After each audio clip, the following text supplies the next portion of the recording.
તેની શું ડિટેલ્સ અત્યારે સામે આવી છે? જી યસ, અત્યારે જોવા જાવ તો માર્ચ મહિનામાં અત્યારે આપણે જોઈએ ને તો એફઆઈઆઈનું આપણે સતત સેલિંગ જોવા મળ્યું છે. તો એફઆઈઆઈનું સેલિંગ તરફ નજર કરશું તો 1.26 લાખ કરોડના શેર એમને છે ને સેલ કરેલા છે એફઆઈઆઈ. તો ઓવરઓલ દેખવા જોઈએ તો એફઆઈઆઈનું સેલિંગ હતું, પણ સામે જોવા જાવ ને ડોમેસ્ટિક રોકાણકારો જે છે એમનું એક સારું એવું લાઈક ઇમ્પોર્ટન્ટ સારું એવું રહેવાય કે એમને સારું એવું બાઇંગ કરેલું છે. એમને ઓવરઓલ જોવા જાવ તો માર્ચ મહિનામાં 1.13 લાખ કરોડનું બાઇંગ કરેલું છે. અને ઓવરઓલ દેખવા જાવ તો એમાંથી સૌથી વધારે 49% જેટલું ફાઇનાન્શિયલ સ્ટોક જે છે એમાં એમને ડોમેસ્ટિક ઇન્વેસ્ટરે બાઇંગ કરેલું છે. ઓવરઓલ દેખવા જાવ તો એફઆઈઆઈ પણ જોવા જાવ તો ફાઇનાન્શિયલ સેક્ટર જે સ્ટોક જે છે એમાં ઘણું એવું વેચાણ કરેલું છે. એમાં ઓવરઓલ જોવા જાવ તો 60,000 કરોડનું એફઆઈઆઈ સેલિંગ કર્યું હતું. એની સામે અત્યારે જોવા જાવ તો 49% જેટલું ડોમેસ્ટિક ઇન્વેસ્ટરે બાઇંગ કરેલું છે. તો એ સેગમેન્ટ એક સારો છે જ્યાં એમને સારું એવું બાઇંગ કરેલું છે. ઓવરઓલ જોવા જાવ તો માર્કેટમાં તમને જોવા જાવ તો સારો એવો ઘટાડો જોવા મળ્યો હતો. જેમ કે નિફ્ટી જે છે, નિફ્ટી સેન્સેક્સ છે એમાં 11% ઘટાડો જોવા મળ્યો હતો. સામે જોવા જાવ તો ફાઇનાન્શિયલ સર્વિસીસ જે સેક્ટર જે છે એમાં પણ તમે જોશો તો 15% ઘટાડો દેખવા મળ્યો હતો. અને લાસ્ટ તમે જોશો નિફ્ટી બેંકમાં પણ તમે જોશો તો 17% ઘટાડો દેખવા મળ્યો હતો. મીન્સ કે માર્કેટમાં ક્યાંક ને ક્યાંક ઘટાડો હતો, પણ ક્યાંક ડોમેસ્ટિક ઇન્વેસ્ટરોએ સારા સેક્ટરમાં સારું એવું બાઇંગ કરેલું છે.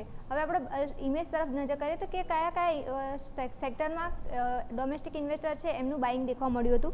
તો ઇમેજ આપણે પહેલાં લાવીશું. ઇમેજમાં આપણે પહેલાં ખબર પડશે કે ફાઇનાન્શિયલ સેક્ટર જે છે એમાં સૌથી હાઈએસ્ટ બાઇંગ કરેલું છે ડોમેસ્ટિક રોકાણકારોએ 55,414 કરોડનું બાઇંગ કરેલું છે. તો ઓવરઓલ દેખવા જાવ તો ફાઇનાન્શિયલ સેક્ટરમાં એમને સેગમેન્ટ સારું લાગી રહ્યું છે, જેના કારણે એમને બાઇંગ કરેલું જોવા મળ્યું છે. કન્ઝ્યુમર સ્ટોક સેક્ટર જે છે એમાં તમે જોશો તો 16,366 કરોડનું બાઇંગ કરેલું છે. તો ત્યાં પણ એક બીજું સેકન્ડ હાઈએસ્ટ તમે જોવા જાવ તો બાઇંગ અહીંયા જોવા મળી રહ્યું છે કન્ઝ્યુમર ડ્યુરેબલ સેક્ટરમાં. પછી ટેલિકોમ્યુનિકેશનમાં તમે જોશો 14,656 કરોડનું બાઇંગ કરેલું છે. તો ત્યાં થર્ડ હાઈએસ્ટ તમે જોવા જશો તો ત્યાં ટેલિકોમ સેક્ટરમાં એમનું બાઇંગ જોવા મળ્યું છે. પણ સૌથી હાઈએસ્ટ જોવા જાઓ તો ફાઇનાન્શિયલ સેક્ટરમાં જ એમનું બાઇંગ જોવા મળી રહ્યું છે. આઈટીમાં પણ તમે જોશો તો 5,770 કરોડનું બાઇંગ છે.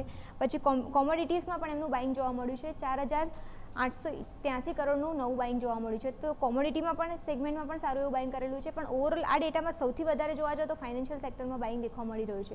પછી બીજો ઇમેજ આપણે લઈશું. એમાં પણ આપણે જોઈશું તો હેલ્થકેર સેક્ટર છે ત્યાં પણ એમનું બાઇંગ જોવા મળ્યું છે.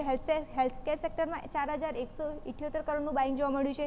ઇન્ડસ્ટ્રીયલ જે ગુડ્સ છે એમાં તમે જોશો તો 4,139% કરોડનું બાઇંગ જોવા મળ્યું છે. તો ઇન્ડસ્ટ્રીયલમાં પણ સારું એવું બાઇંગ જોવા મળી રહ્યું છે. સાથે જોશો એફએમસીજી સેગમેન્ટ જે છે એમાં પણ 3,700 કરોડનું બાઇંગ જોવા મળ્યું છે. ત્યાં પણ એક સારું એવું બાઇંગ જોવા મળ્યું છે. સર્વિસીસ છે, એનર્જી છે, એ પણ બે સેગમેન્ટ એવા છે જ્યાં સારું એવું બાઇંગ જોવા મળ્યું છે. તો ઓવરઓલ જોવા જાઓ તો એફઆઈઆઈ જે સેલિંગ કરેલું છે જે સેગમેન્ટમાંથી સૌથી વધારે એ સેગમેન્ટમાં જોવા જાઓ તો ડોમેસ્ટિક રોકાણકારો જે છે એમને એ સેગમેન્ટમાં બાઇંગ કરેલું છે. અને સૌથી હાઈએસ્ટ એમનું બાઇંગ જોવા જાઓ તો ફાઇનાન્શિયલ સેક્ટરમાં જોવા મળ્યું છે.